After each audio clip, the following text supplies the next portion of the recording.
Ini kan ada fenomena yang aneh. Ada waktu sholat dia paling khusyuk, paling tawadhu, paling tadarruk, paling sempurna sholatnya. Tapi ketika keluar dari masjid nggak mau ketemu sama tetangga, itu aneh. Nggak mau senyum sama Kiai Musta'in, bahkan nggak mau salaman sama Kiai Musta'in. Alasannya satu, Nabi tidak pernah salaman dengan jamaah. Waduh, pripun niku Pak. Kulo ini kejadian gatos napa. Jadi saya bingung, ini sampean ngajinya di mana? Mosok dengan Allah saja yang baik, tapi dengan tetangga sampean nggak baik.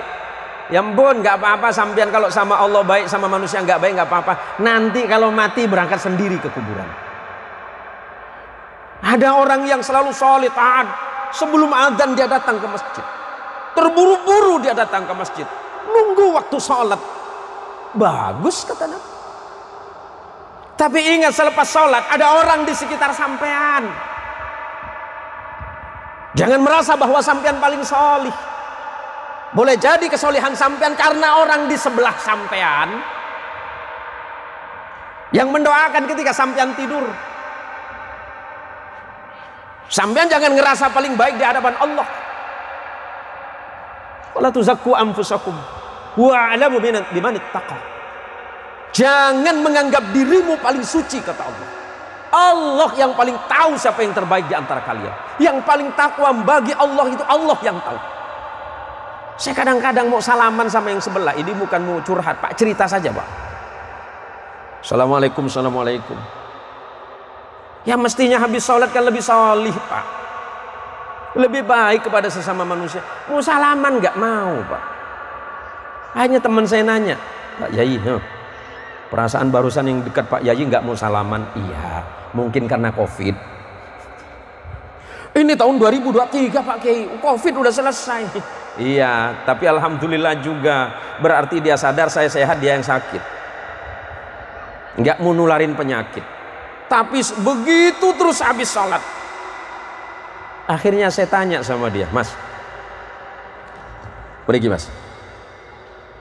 Ya Pak. Sampean Muslim? Ya Muslim dong. Jangan ngegas Mas, jangan ngegas. Duduk saja baik-baik. Saya cuma nanya yang benar sama sampean gitu. Kenapa sampean nggak mau salaman? Oh Nabi itu nggak. Oh Mas, jangan cerita Nabi Mas.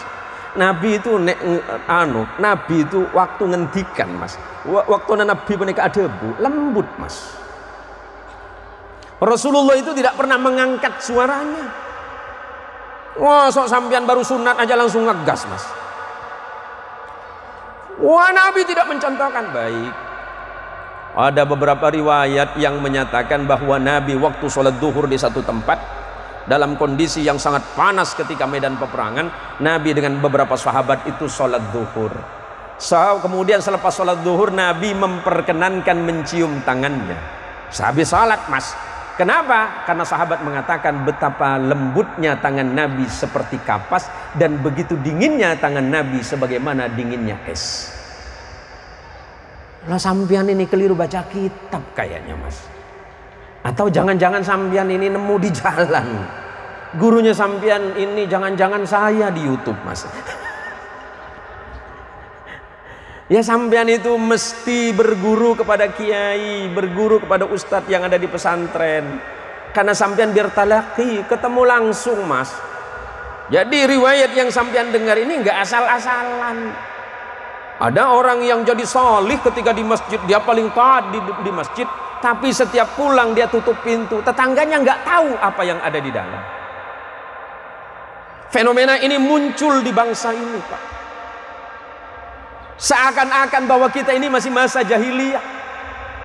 Orang Indonesia ini dari abad 15-16 sudah dididik Islam Mas, yang dibawa oleh para kanjeng Sunan. Kenapa kemudian corak keagamaan di Indonesia ini berbeda dengan di beberapa tempat di negara lain? Karena para ulama, para kanjeng Sunan dulu ketika menyebarkan, mendakwakan Islam di bangsa Indonesia ini, bangsa Indonesia ini baru lepas dari pengaruh Hindu dan Buddha. pengaruh kebudayaan begitu kuat melekat di tengah-tengah umat. Tapi bagaimana caranya agar para Kanjeng Sunan ini mendakwahkan Islam di tengah masyarakat yang baru keluar dari Hindu dan Buddha? Mereka mau menerima ajaran Islam secara bertahap. Maka ada istilah dalam bahasa kita, nguri-nguri budaya, menghidup-hidupkan budaya. Selagi budaya itu tidak bertentangan dengan nilai-nilai ketauhidan, tidak keluar dari konsep-konsep agama, oleh Kanjeng Sunan masih diambil kemudian dibenahi.